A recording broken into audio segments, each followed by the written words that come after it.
Thanks for stopping by No Hippie Barbecue. Some of you guys that have been following my channel for a while know that I went from being a mortgage banker to becoming an over-the-road truck driver. So I don't have quite as much time as I used to have to focus on recipes in the kitchen. So I'm always looking for super simple recipes to cook when I get off the road.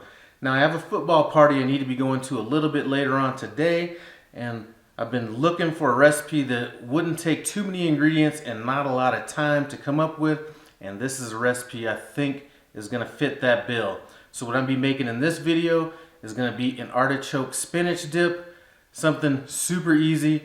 It should taste delicious as well. Come on in and take a look at these ingredients and we'll get cooking. So as I mentioned before, this is going to be a super simple recipe. I'm going to go through my list of ingredients, but in the description below you will be seeing my ingredients and approximate amounts. This is not a recipe that you need to get super specific on.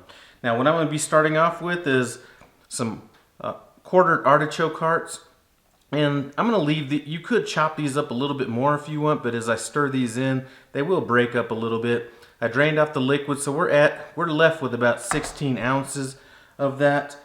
I have about 2 bunches of spinach that's been chopped up. You could use frozen spinach as well, and I'd go with about 1 pound on that.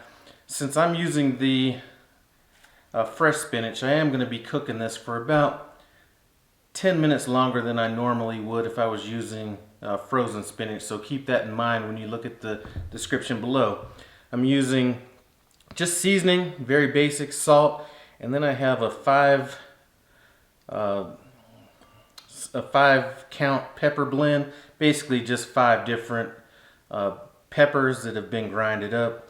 We're going with a lot of garlic, so this is going to be about 9 garlic cloves, so a lot more than would be typical in this recipe, but hey, I think that's going to be great.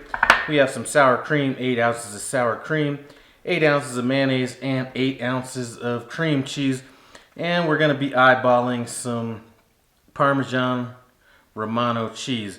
Here's as simple as this recipe is going to be. So we're just going to add all of our ingredients to one pot, and we're going to just start mixing it up. Now this is going to seem like a lot of spinach, especially if you're using the fresh spinach, but it's going to, once we start stirring it in, it is going to break down quite a bit.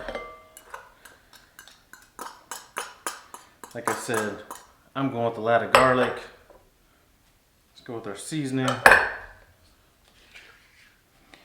And if you don't like either sour cream, mayonnaise, or cream cheese, you can substitute any of these for the other. So, for example, if you didn't like cream cheese, you could double up on the sour cream or add 1.5 times the amount of sour cream, 1.5 times the amount of mayonnaise, and likewise with the other ingredients as well. You could also use a mixer, hand mixer, stand mixer with this, but we should be good to go with our hands.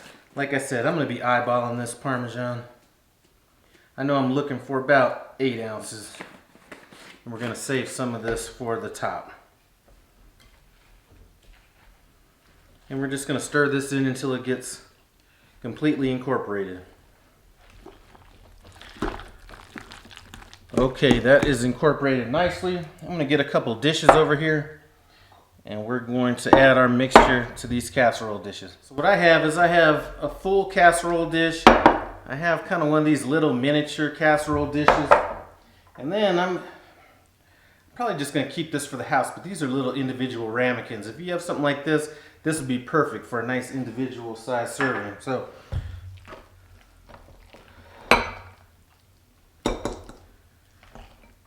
now while I'm scooping this in, I have my oven getting preheated at 350 degrees. And I'm going to throw this in there for about 30-35 minutes until it gets nice and bubbly.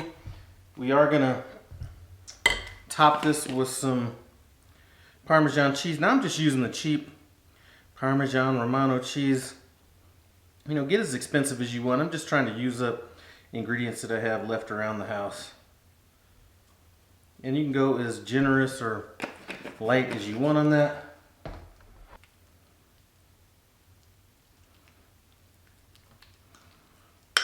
And I am going to top this with cheese and wipe off this on the outside. If you don't wipe that off, you're going to end up with a dish that has a bunch of browning on the outside, which I'm trying to avoid if possible.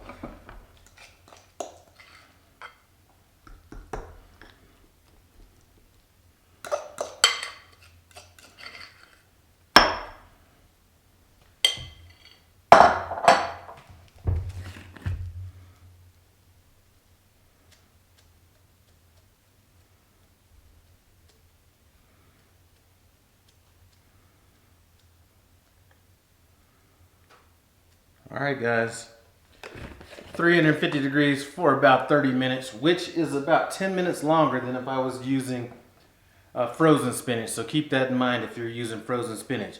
Anyway, we'll see you back when this is done.